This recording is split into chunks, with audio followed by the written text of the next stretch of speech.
হয়ে ঝড় তোলা, টর্নেডো কাঁপানো ইনিংস খেলা ক্রিকেটারটা ফাইনালেও আবারও চলে আসে, এবং সেই ক্রিকেটার হচ্ছে একজন বাংলাদেশি ক্রিকেটার। বিদেশের ক্রিকেটার আমার ফ্র্যাঞ্চাইজ লিগে নিয়মিত ভালো করে, বাংলাদেশের দলগুলোকে যেই দলটা সেটা যেই নামেরই হোক না কেন টপে তুলে জেতায়, ফাইনালে তোলে এবং সেখানটায় রানার্স আপ চ্যাম্পিয়ন করে। কিন্তু বাংলাদেশের ক্রিকেটার বিদেশি লিগে গিয়ে এভাবে টানা পারফর্ম করেছে, প্রত্যেকটা ম্যাচে ব্যাট হাতে ধারাবাহিক থেকেছে। এই দৃষ্টান্তটা প্রথমবারের মতো, আই এম রিপিটিং, প্রথমবারের মতো। এর আগে কখনো এমনটা হয়নি যে ব্যাট হাতে বাংলাদেশের কোনো ক্রিকেটার এতটা ধারাবাহিক হয়ে কোনো একটা দলকে, সেই দলটা যত ছোট হোক বড় হোক, ফাইনাল পর্যন্ত তুলেছে। প্রথমবারের মতো সেটা হয়েছে, অ্যান্ড দ্যাট আমার কাছে মনে হয় যে influential role done by Towhid Hridoy. আজকে যে ইনিংসটা খেলেছেন, এই ইনিংসের পর মানে তাওহিদ হৃদয়ের এবারের আবারও বলছি, এবারের যে এলপিএল, সেই এলপিএল এ তার যদি এভারেজ দেখেন, মানে গড়, প্রত্যেক ম্যাচে রান করার গড়, সেটা হচ্ছে 141। 100 তো মারেন নাই, 141 হলো কেমন করে? ক্রিকেট যারা বোঝেন তারা সবাই জানেন, কারণ তাকে কেউ আউট করতে পারে না, নট আউট থেকে যান, এবং সেই ইনিংসটা হচ্ছে অপর ইনিংসের সাথে যে রানটা করেন সেটা প্লাস প্লাস প্লাস হয়ে 141 হয়ে গেছে। স্ট্রাইক রেটের ব্যাপারে একটু আলোচনা করতে চাই আমি, তার আজকের ইনিংস নিয়ে ডেফিনেটলি ডিসকাস করব। সেটা হচ্ছে 213। বাংলাদেশের একজন ক্রিকেটার 141 করে 213 স্ট্রাইক রেটে বিদেশে গিয়ে ব্যাট করছেন অচেনা কন্ডিশনে। কেমনটা লাগে বলেন? অসাধারণ ভালো লাগে। তাওহিদ হৃদয় ফাইনাল স্পটলাইটে সবচেয়ে গুরুত্বপূর্ণ ক্রিকেটার হয়ে থাকবেন।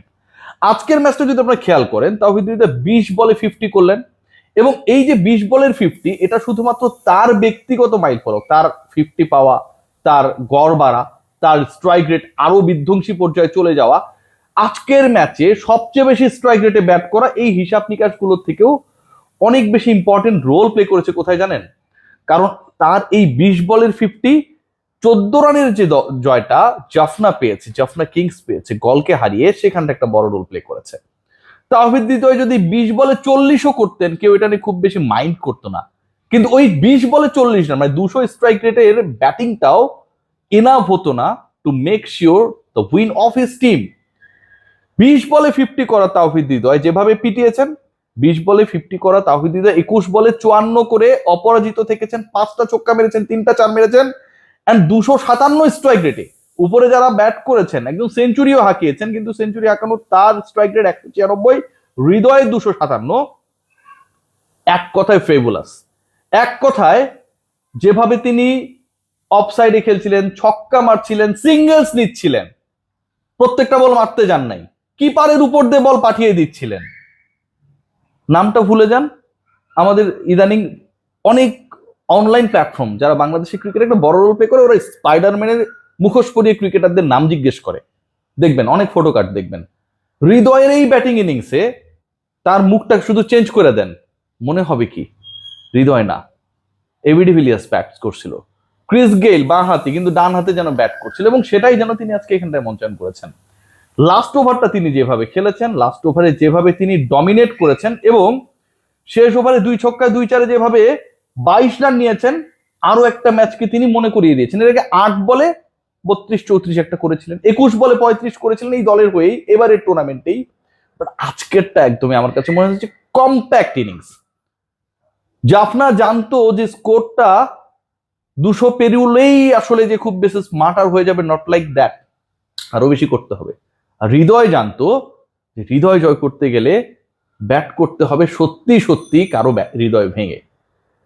তার ইনিংসটা আপনি খেয়াল করে দেখেন যে লাস্ট ওভারটায় প্রথম বলে ছক্কা, পরের বলে রান নেন নাই, তারপরে বলে একটা 2, তারপরে আবার ছক্কা, তারপরে একটা 4, তারপর আরো একটা 4, এবং একটা 4 হচ্ছে যে বললাম যে কিপারের মাথার উপর দিয়ে কি দারুণ ভাবে মেরেছেন। 101 মিটারের ছক্কাও আজকে হৃদয় মেরেছেন, এবং সেই ছক্কা 4গুলো প্রত্যেকটাই ছিল দেখার মতো। যে হৃদয়কে নিয়ে অনেক ধরনের সমালোচনা, অনেক বড় বড় ক্রিকেটারকে আমরা রেডি প্রোডাক্ট এটা সেটা বানিয়ে দিয়েছি, বাট হৃদয়ের অনেক সমালোচনা, তারপরেও যেন হৃদয় জয় করতে পারছে না কারো কারো। অফ সাইড নিয়ে প্রবলেম, লেগ সাইড নিয়ে প্রবলেম, হেড পজিশন নিয়ে প্রবলেম, এই কয়েকটা নাম টাম বললে আপনি অনেক বড় বিশ্লেষক হয়ে যান। বাট হৃদয়ের ক্ষেত্রে আজকের ইনিংসটা প্রবলেমটা কোথায়? আমার কাছে মনে হয় সবচেয়ে বেশি বড় প্রবলেম যেটা ক্রিয়েট করেছিলেন তিনি, ওই যে শেষ পর্যন্ত অপরাজিত থেকে প্রতিপক্ষকে চাপে ফেলেছিলেন। শুরুটা যদি দেখেন, প্রথম 6টা বল তিনি যখন ফেস করেছিলেন, প্রথম বলে তিনি একটা 1 রান নিয়েছেন, তারপরে লেগ বাই, মানে তার ইনিংসের ডেভেলপমেন্টটা, প্রগ্রেসটা আমি যদি একটু আপনাদের সাথে খেয়াল করি, সাকিব আল হাসানের কথা বলা রয়েছে। তারপর একটা 2 নিয়েছেন, তারপরে রান করতে পারেননি, তারপর একটা ছক্কা মেরেছেন, তারপরে আবার 2টা সিঙ্গেল। হৃদয়ের খেলা 1 2 3 4 5 6, প্রথম 6 বলে ব্যাট থেকে এসেছে 7 9 মাত্র 10 রান। প্রথম 6 বলে যেই ব্যাটার করেছিলেন মাত্র 10 রান, সেই তিনি পরের 15 বলে করলেন আরো 44। প্রথম 6 বলে 10 রান করার হৃদয় পরের 15 বলে করলেন 44। আমার কাছে মনে হয় এই 44টা রান, শুরুতে একটু স্থির থাকা, পরবর্তী সময় ফায়ারি ব্যাটিং করা, অ্যান্ড প্রতিপক্ষের উইকেস্ট পয়েন্টকে টার্গেট করে নিজের স্ট্রেংথকে অ্যাপ্লাই করা, হৃদয় এগেইন প্রুভ করেছেন যে এবারের এলপিএল এ বাংলাদেশি ব্যাটারের ধারাবাহিকতার ব্যাপারটা এটা ফ্লুক না, হুট করে হয়ে যায়নি। বিগ ম্যাচের জন্য তিনি big asset for Jaffna. What about Shakib Al Hasan? Shakib Al Hasan প্রথম ওভারে 17 রান খেয়েছেন, এটা নিয়ে অনেক ডিসকাশন হতে পারে। পলিটিক্যাল সাকিব আল হাসানকে অনেক নেগেটিভ আলোচনা চলছে, পজিটিভ আলোচনা চলছে, এটা আমি যেতে চাচ্ছি না।